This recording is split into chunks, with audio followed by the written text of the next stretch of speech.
You are enjoying your personal expansion and what you provide for all of us. You are eager to be out here on this leading edge. Leading or bleeding. Does the leading edge always bleed? Pretty much. A little. Because when you're reaching into new places, you are having new experiences. And initially, a new experience can cause some insecurity. Because the things that you feel secure about are not very dynamic. They're sort of manifestational results of previous contrast. And once you get the contrast all sort of figured out and things start fitting into place for you, and you begin feeling that feeling of security or contentment, soon after, or right in the middle of that, often more contrast appears, and you have to be wondering, what's up with that? Will I ever get to the place of constant, steady security or contentment? And we lovingly say no, because you are leading edge creators.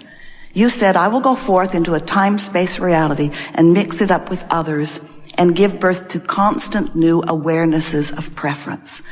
And you just can't continue to give birth to new without needing then to move in the direction of the new that you have given birth to. That really is as simple as we can say it.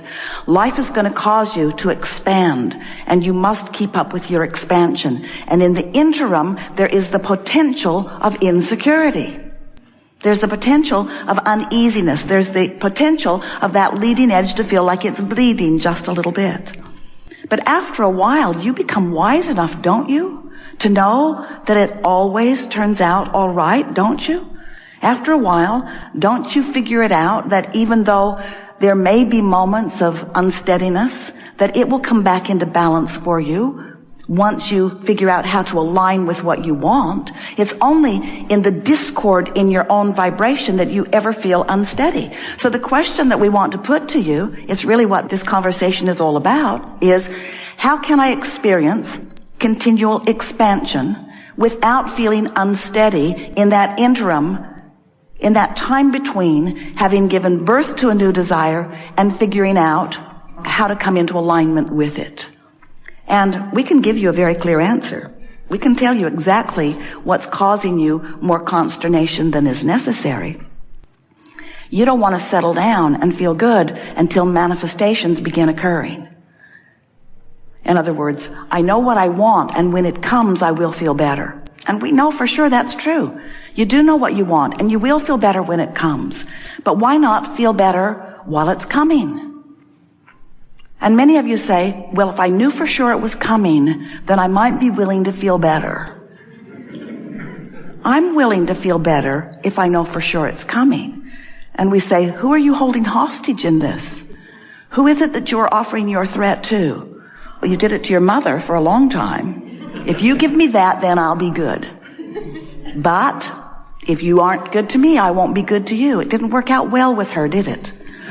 And we think there's some of that still stuck in your vibrational craw. You're still wanting to hold someone else hostage for the way you feel.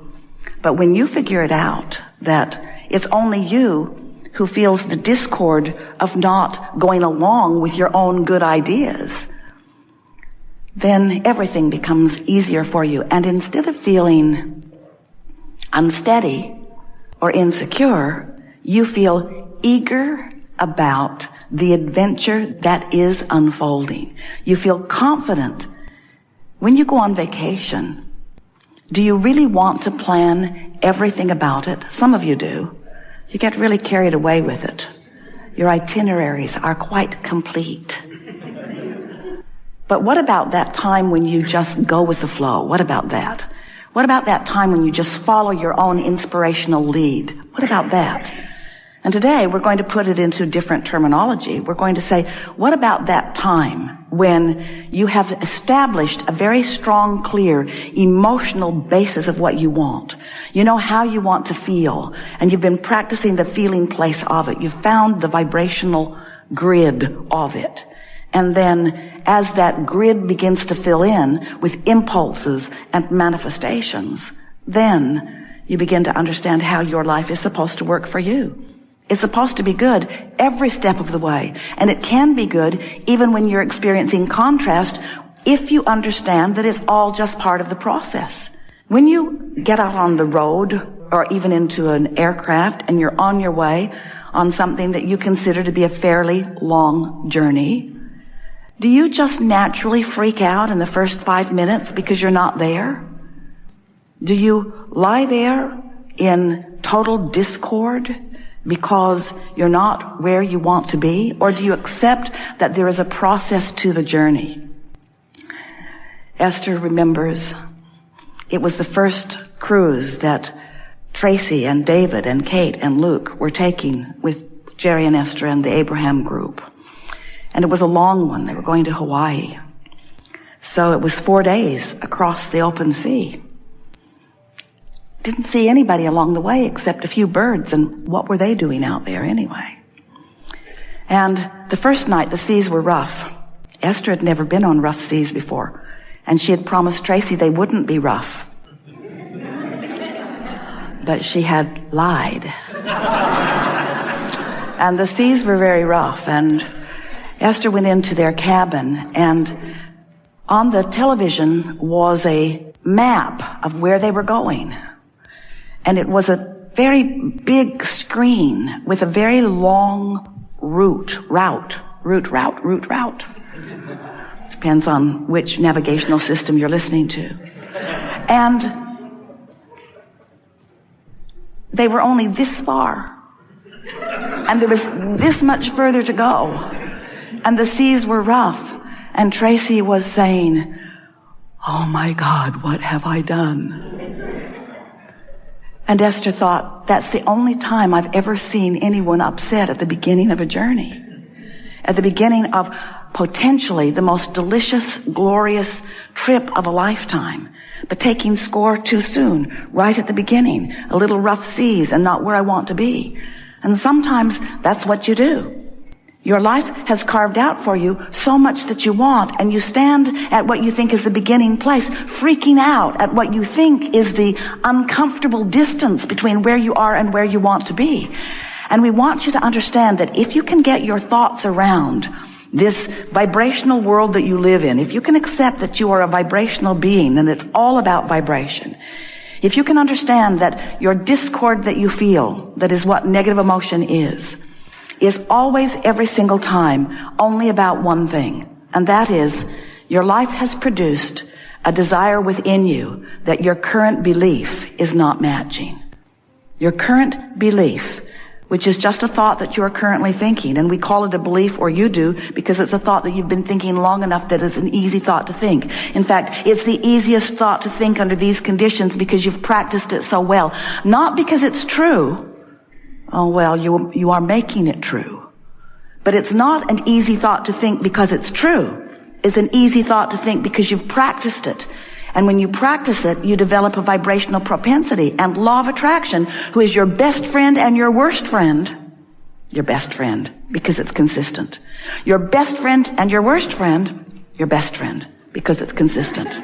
But law of attraction will bring to your belief or to your practiced vibration exactly what matches it. So you've got this desire with an opposing practiced belief. A lot of people do. They want abundance and don't believe it for a minute. Or they want world peace and don't believe it for a minute. Because they keep looking for evidence that supports the belief that opposes their desire. And you call that facing reality. We call it insanity. Why would you practice a vibration which causes a point of attraction, which brings to you evidence of something you do not want? And you say, or at least Esther has said to us many times, because it's true. And we wanted to help her, and you understand that things are only true because you make them true. And they're only true because you practice the vibration of them. And it's hard for you to accept that because you, if you are like most people, are running around looking at manifestational evidence of truth, truth, truth, truth, truth, truth. You gather your statistics, you log them carefully, you make historical records of them, and you carry them from generation to generation. And you practice vibrations of things you do not want, and then you call it true, and we call it creating. Creating by default in many cases because you don't mean to create things that you don't want. When we began talking to you a few years back, we said to you, you are the creator of your experience. Seth coined those words most precisely first. You are the creator of your own reality. And many of you said, oh, good, at first. And then you say, what does that mean? It's a question that Jerry asked endlessly. If we create our own reality, how is it so? And we say, you create it by conjuring a vibration which equals your point of attraction, and then things that match the way you feel keep showing up in your experience. And Esther would say, but Abraham, how is it? What's fair about it? That I'm just looking out into the world, innocent being that I am, seeing something unwanted. Are you telling me that I am perpetuating unwanted things by my mere awareness of them? Yes.